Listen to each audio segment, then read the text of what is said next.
ඔබ 2028 A-level physics විෂය සඳහා සූදානම් වෙනවද? ඔබ ඉලක්කයේ ඉංජිනේරුවෙක් වෛද්‍යවරයෙක් වෙන්නේ ඉහළ උසස් වෘත්තියක් වෙත ගමන් කිරීමටද? මේ ෆිසික්ස් විෂය කියන්නේ සරල විෂයක් නෙමෙයි.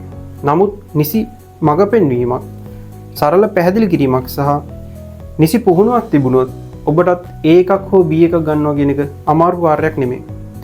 2028 නව ෆිසික්ස් පන්ති ආරම්භ කරනවා හලාවත සිනෝ ආයතනයේදී අඟහරුවාදා 8 සිට 12 දක්වා කුලියාපිටිය යොනික්මින් එකේ බ්‍රහස්පතින්දා උදෑසන 8:30 සිට 12:30 දක්වා සහ ගම්පහ සක්කේ ආයතනයේ සිකුරාදා පස්වරු 3 සිට 6:30 දක්වා මේ නගර ආසන්නයේ නොවන ළමයි සඳහා ඔන්ලයින් පන්තිය පවත්වනවා ඉරිදා පස්වරු 5 සිට 9 දක්වා මාර්තු 8 වෙනිදා. මේ පන්තිය සඳහා සහභාගී වෙන ළමයින්ට මේ නම්බර් එක සඳහා WhatsApp එක මැසේජ් එකක් දාන්න පුළුවන්. ඒ නම්බර් එක ඩිස්ක්‍රිප්ෂන් එකේ දාලා තියෙනවා.